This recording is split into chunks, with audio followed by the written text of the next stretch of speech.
Zel Boy Army. You boys ask, Zel Boy answers. The video 5 mistakes that gold players make has been an absolute banger. It's on 25k views in like 4 days. The support on that video has been absolutely crazy, and I just want to say a big thank you to all you boys. I'm here with part 2. So many people have asked for a part 2 to it, and like I said, I'm here for you boys.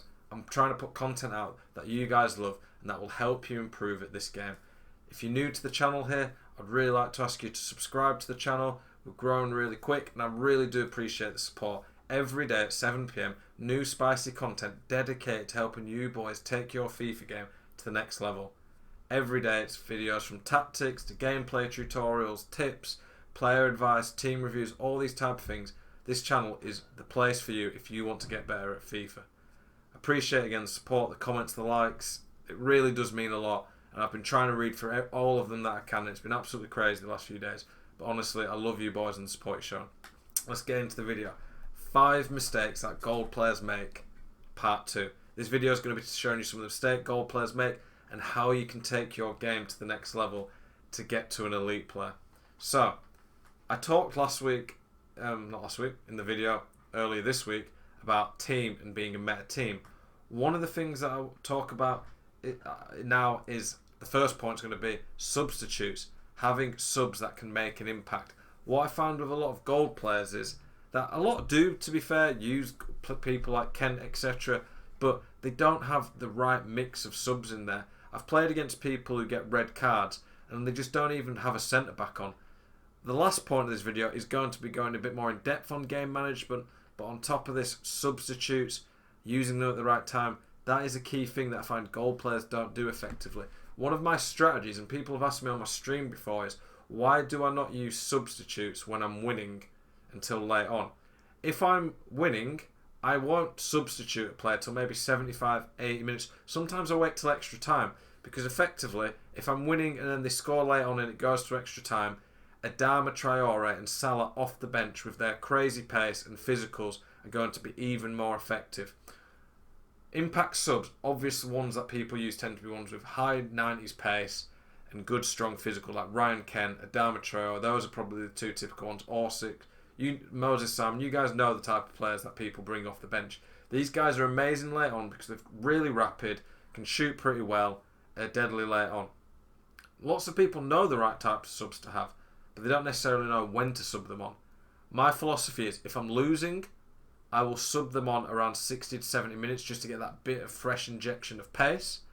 I sub Vieira off if I'm losing for a better attacking CDM. So Vieira is an unreal player to have, and he's amazing. He's still pretty decent going forward. He can dribble okay, he's quick, his shot's not too bad, but he's not that great going forward. So if I'm losing and need a goal, I will sub Wayne Rooney on because he's just a better all-round card when it comes to attacking from CDM. But I'll keep Vieira on as long as I'm winning, because there's no point in subbing him off when I'm trying to defend the lead. This is the type of game management, using your subs, using your team in a better way that I'm talking about. Have a centre-back on the bench. So many people play when they get a red card, just don't sub the centre-back off. I find that higher ranked players tend to have at least one defender, so if this ever happens they can make the sub, because you do not want to have to put someone else. Like, you don't want to, in the 4-2-3-1 in my opinion, put a CDM at centre-back if you don't have a defender on the bench, because then you lose a CDM. The position I'd probably take off would be one of the Lamb or Rams. You lose the outlet, but I want the cam and strike still for the central attack. But you need to have the centre-back. Some people don't even change in-game. They literally keep a defender sent off at centre-back, and they just have a big hole in their defence.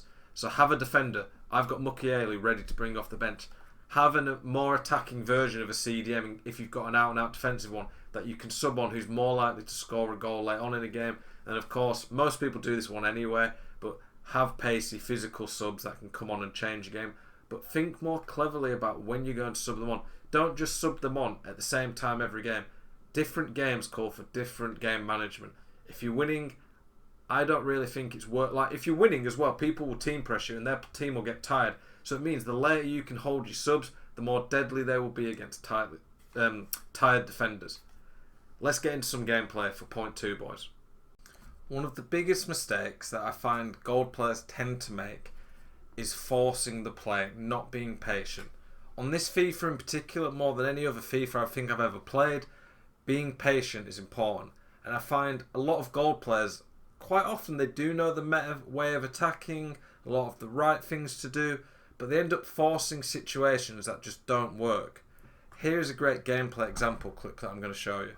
So the person I'm coaching here was a very solid player in terms of he knew the meta things, he was doing a lot of things really well, but I found quite often he was just rushing his attack, playing too quick. As you can see here, he's got lots of options. He's got his team in a good position, Petit's there, he's got his Lamb, his Ram up. He's got his opponent in a pretty good position here, but his Richarlison here is surrounded by two players within a yard of either side of him.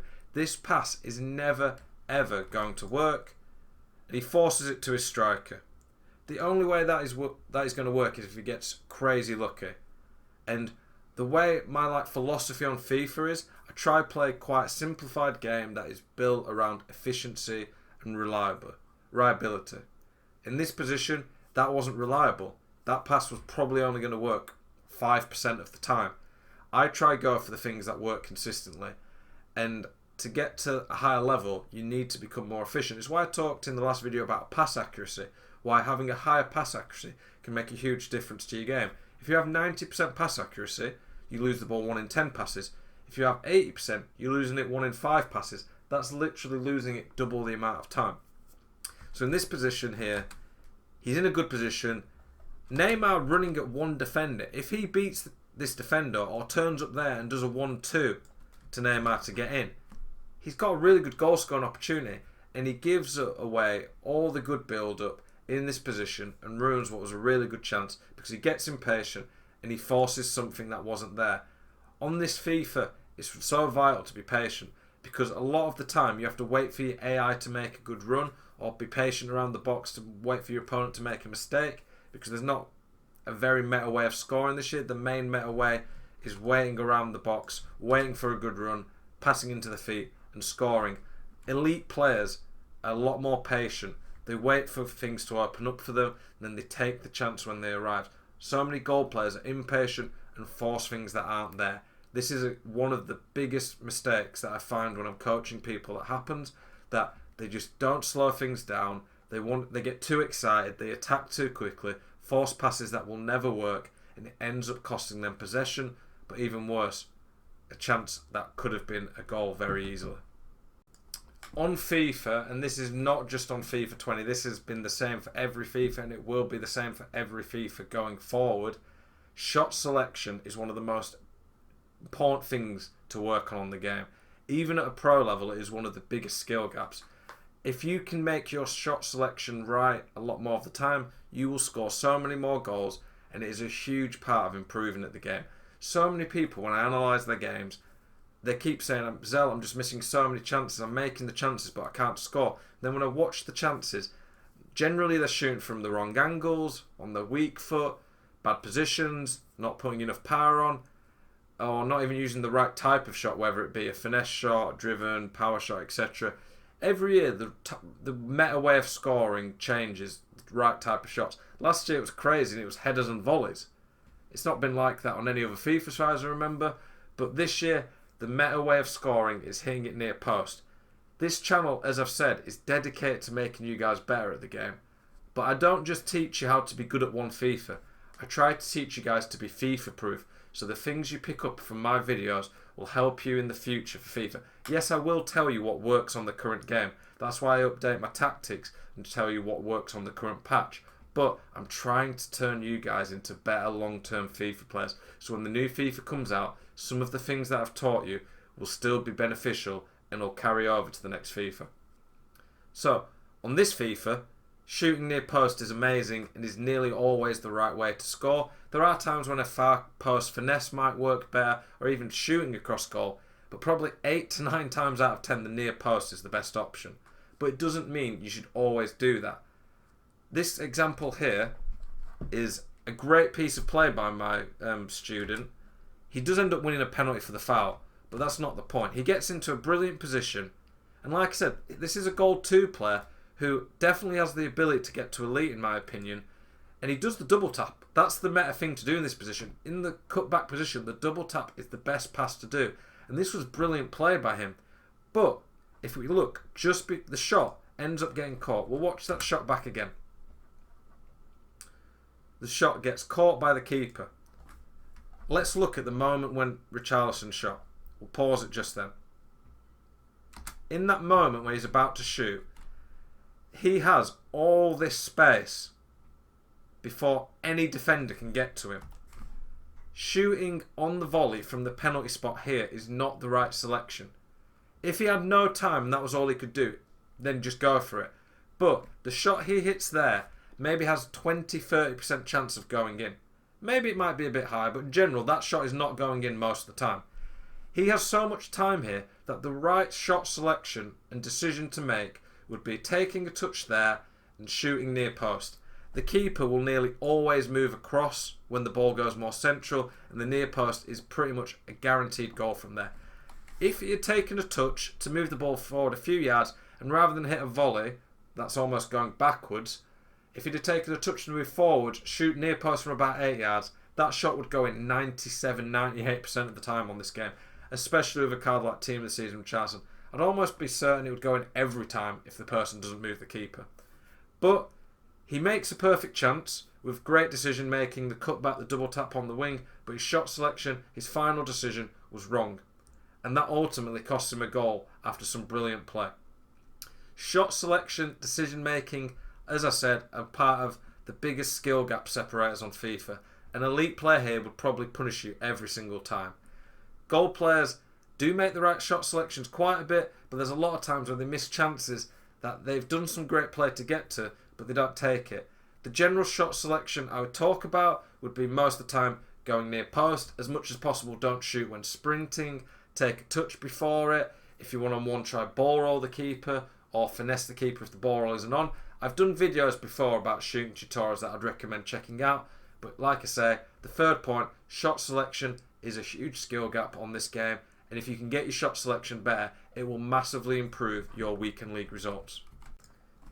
In this clip here, we see a game where the player that I was coaching is a very good player in a lot of ways, but his defending was just too aggressive. He just dives in and presses the tackle button too often. This point 4 is about goal players being too aggressive. They dive in too much. They make too many mistakes. They press the tackle button too often when they don't need to. On this FIFA in particular, patience is key, as I keep telling you, but not diving in, not being aggressive and making silly mistakes is important. In the video the other day, we talked about how dragging CDMs out of position, not controlling your CDMs enough, is a bad mistake to make. Being over aggressive here is similar, but you can see there, he tried to step in to make a tackle here that was never really needed.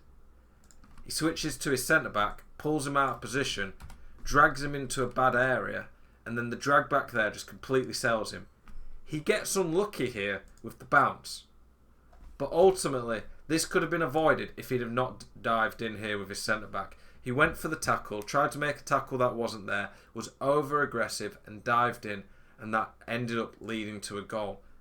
Most people there would be very frustrated that they conceded from that bounce. If you watch the goal back, mistakes there. This is actually good defending afterwards. He does recover well, but then he concedes that goal. Most people there would look at that and just say they've been rigged by EA, the goal's stupid. And yes, the mistake there, the tackle at the end there was good, and he didn't deserve to concede. But this all could have been avoided by not diving in, not being over aggressive, and not trying to make a tackle that wasn't there. On this game, I see so many gold players try tackle in positions where, one, they never would be able to get the ball, two, tackling there, all it does is just puts them out of position, and three, sometimes even slide tackles that are actually a risk of giving you a red card. My general tips when it comes to tackling are don't slide tackle unless it's 100% certain and necessary, because a slide tackle in a bad position could give a penalty, can give you red cards. You cannot get a red card on this game, a straight red card anyway, for a normal tackle. A sliding tackle is the only way you can get a straight red card on FIFA. A lot of the time on this game, you don't even need to press the tackle button. One of the most effective ways to tackle is to hold jockey and let the player run into you. And that is more consistent than the normal tackle a lot of the time. If you are certain that a tackle will get you the ball, then I'd say go for it. But as we can see, in this position, there is no danger here.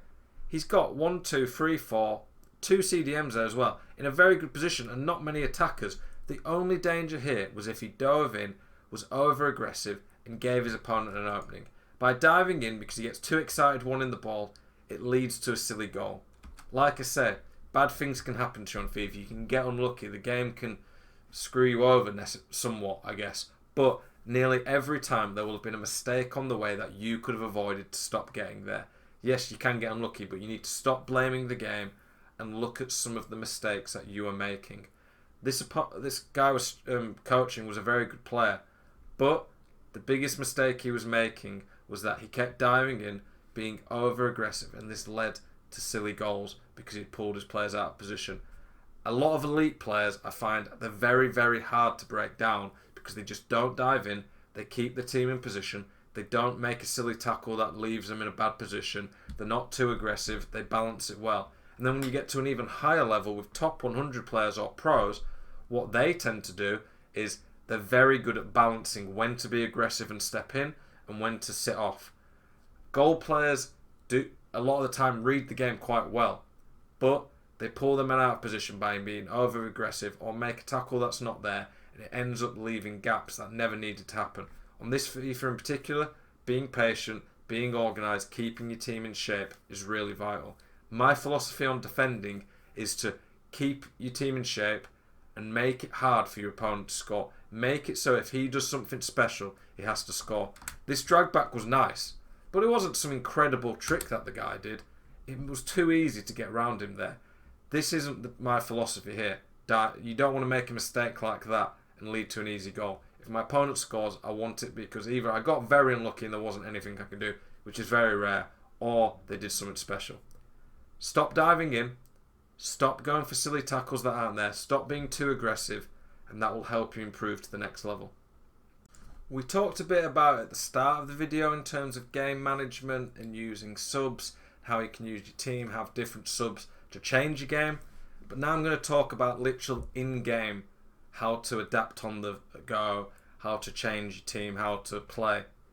I talk about in my tactics videos how I have 3 tactics. I have one that I start with, one that I go to if they start to team press me when I'm winning so I can keep the possession easier and defend easier, and the other one, my ultra attacking, that I go to when I'm losing and need to chase a game. The ultra attacking one is risky, but ultimately if I'm 2 or 3 goals down, why not take a risk? Why just accept I'm going to lose? At least try get back into the game. And many times it works, and lots of people have used this and told me that it's given them wins that they never would have got before. I won 2 games this weekend where I was 3 goals or more down by switching to my ultra attacking press tactic and got back into the game. So many gold players that I watch when I'm analysing the games, they're a couple of goals down with 20-30 minutes to go and they just don't change anything. They just keep playing the exact same way. They might make a sub, but they don't change anything about the tactics. They don't go to a different formation. They don't press at all. Most elite players I find now, when I play someone in Weekend League, if I'm a goal or 2 up against them and the game's past half time, they'll just instantly go to the team press. And sometimes I can rip them apart in that. But sometimes, especially in bad gameplay, which we do get a lot, I can really struggle and they can get back into a game that they probably shouldn't have been. But if you're 2 or 3 goals down, unable to get the ball off the opponent, and you don't change anything, it is going to be really hard to get back into the game. Gold players a lot of the time just don't have strategies for different parts of the game. So you can watch here. The opponent's keeping the ball. He's kind of manually switching and moving towards them a bit, but it's just so easy for his opponent to keep the ball. His opponent here, the clip could have started earlier as well. His opponent here keeps the ball for a good few in-game minutes. His opponent then makes a stupid mistake to give him the ball back. But at 60 minutes, when there's only 2 goals down, at this point of the game, you should be switching to an ultra-attacking team press tactic. You've got 30 minutes in-game. That is roughly 4 minutes of real life. And your opponent is going to get the ball back and waste time in different ways a lot of the time. If you just sit down and surrender and just let them keep playing the ball around, it's going to be really hard to come back into the game. Lots of goal players do this. They don't have a plan, a way of changing, adapting in game based on what's happening. Game management is so key and is a major part of taking your game to the next level. If you want to improve from goal to elite, game management will change your game. My recommendation is, if you're winning, have a tactic that you can go to as soon as someone starts team pressing you. If someone starts team pressing you and you're struggling to keep the ball and defend against them late on, use the ultra defensive tactic that I talked about. My tactics video yesterday literally shows you a tactic for when you're winning, losing and drawing. Try those tactics out. I talked through that video in great depth how to use these tactics. If you're losing, maybe from about 45 minutes onwards, if you're 2 goals down, use a team press tactic. If you're 1 goal down at 60 minutes onwards, I would use the team press tactic. The team press has been buffed basically on the last patch. They made it so the stamina it drains is nowhere near as much. So ultimately, you can use team press for a much longer time. You really want to be using this tactic as much as you can when losing, because it's really hard for people to defend against. I would much rather lose a game by 5 goals than just accept I've been defeated and lose by 2 and not have any chance of coming back into it. The amount of comebacks that I've made and people have come close to making against me, or even made before, because of team press is crazy. Having a plan of how you change your game will make a big difference. So boys, to recap, the 5 points we made today: using subs in the right way, having a variety of subs that can be used to adapt to different parts of the game. So having a defender that you can sub on if you get a red card, having a more attacking version of a CDM who can come on and score goals, having pacey physical subs, and when to use the subs. The second one, forcing things in the attack. Don't just rush forward every time. Be patient.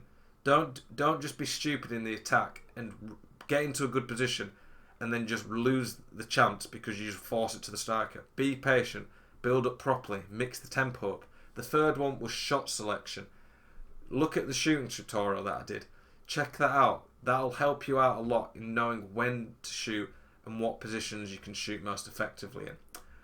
Fourth was pressing tackle at the wrong time, being too aggressive, diving in. This game's about patience. I keep reminding you that, but I'm going to keep drilling it in until you guys really get it. Patience, patience, patience. Hold your shape. Keep your team structure. Don't dive in unless you're certain you're going to get the ball. And then the fifth one was game management. When to go to an ultra attacking tactic, when to go to a defensive tactic, how to make decisions on the go in the game.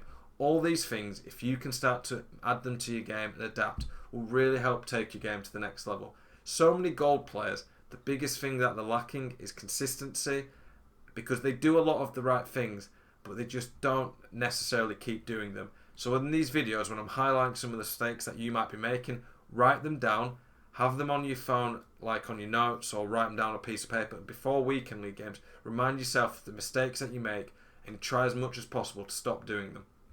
Boys, I really hope you've enjoyed this video. I appreciate the support on the channel so much lately. You guys are amazing. You're absolutely blowing it out of the water. I will be streaming when this video goes live, so make sure you check me out over on Twitch. Appreciate you guys. Please subscribe if you enjoyed the content. Have a great evening and hope you had good rewards.